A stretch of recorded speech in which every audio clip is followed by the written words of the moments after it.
Goldberg Variations was one of the high points of Karen Sharp's career. It earned her an Oscar nomination. But there have been other rewarding moments in the career of this highly visible actress. Her performance in Music City has been called one of her finest. The same has been said for her character in The Stillness of Him. Her latest film is a remake of the 1950s classic Invaders from Mars. Joining us now from Los Angeles, Karen Sharp. How are you?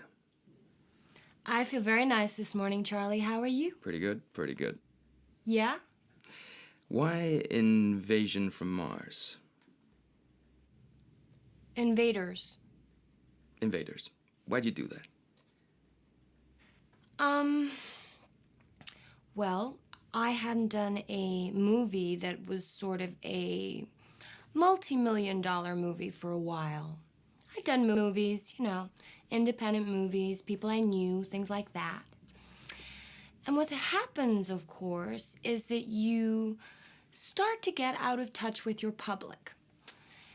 And there's this kind of funny phrase about actors. I love my public. I do love my public. When a person acts, even though the audience isn't there yet, you act as if they are there in present time during the scene, and you open yourself up to them quite a lot. You are very vulnerable to them, and I think you do love them while you're working. And so you want to be dinner. And I thought You want to be what? Dinner? Dinner, yeah. People kind of... It's true. So I thought it would be a good way to reach out to more people. Karen, your career has had its ups and downs. Have you lived up to your potential? No. I should have done better. The good thing that's happened about my potential, as you say, is that I'm terribly good with the English language. My verbal IQ's genius, and when I went to college, I didn't have to take English at all. Anyway, so I've been writing, and it's probably very silly that I hadn't been writing for so many years, considering that kind of potential. My mother's a writer. But I have a friend, Paul Williams, who's a Harvard Summa person, and Summa, did I say that right? Summa, yes, that's good. Thank you. And he noticed that I was very, literate. And he said, well, you got to write. You've got to write. And thanks to him, I wrote a screenplay finally called Deep Purple. And I was It's very interesting when you have a good sense of the language and all that. Plus, you're an actor. Because when you're writing, you get so involved in these characters that if something goes wrong with them, it's just consuming.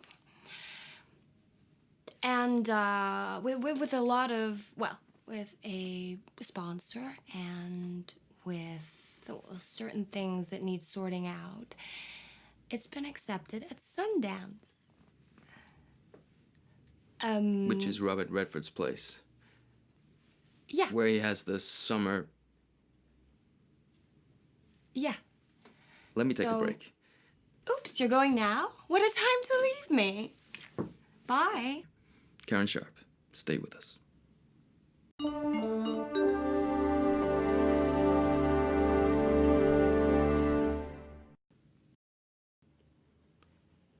Karen Sharp is back with us from Los Angeles. Deep Purple. Finish your story. Thanks. So we'll be working on that at Sundance in June. And I must say, it's a way out, In a way, the only way out for a creative person is to just create.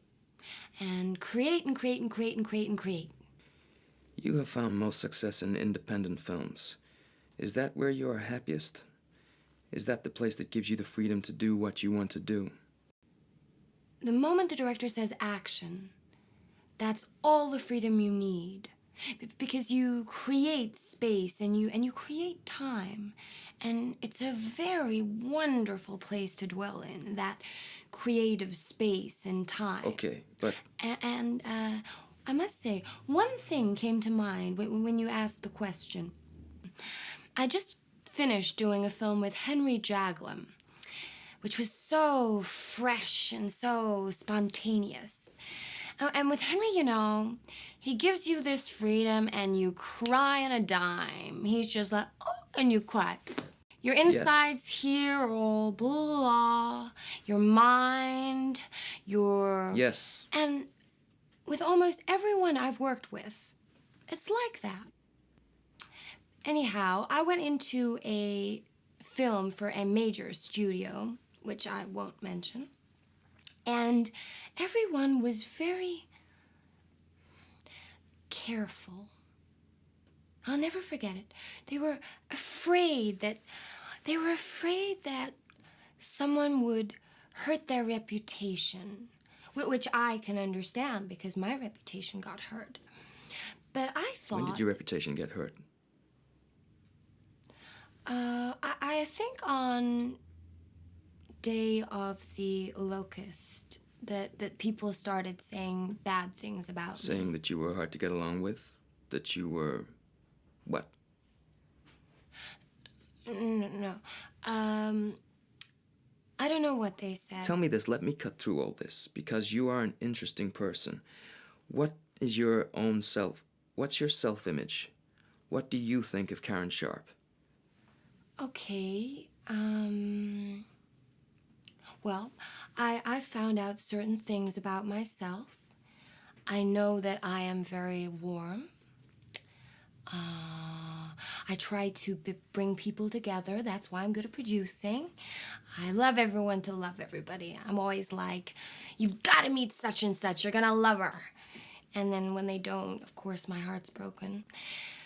But I love children very much. And I think that I am highly aware of certain things. You know, not everything.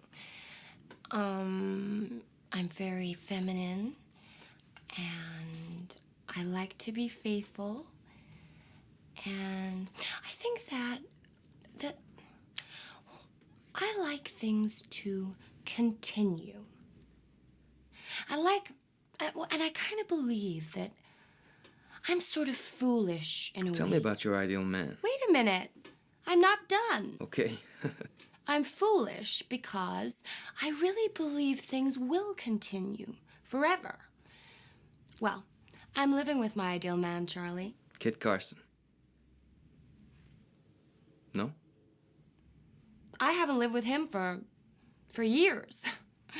That's okay. I know him. He's a good friend. No, Stephen Eckleberry. He's older, which is not my ideal man. He just happened to be older. But he's very sweet, and he's helpful, and he has a flair for the mechanical as well as for the literary. You know, he does both. And he's dark, and he's very... I'm in love. Good for you. Thank you for joining us. And you? Are you in love? Now that we're ending off, I ask you a personal question, right? I will tell you about it later. You with the face that you've got and soft way of speaking. Karen Sharp.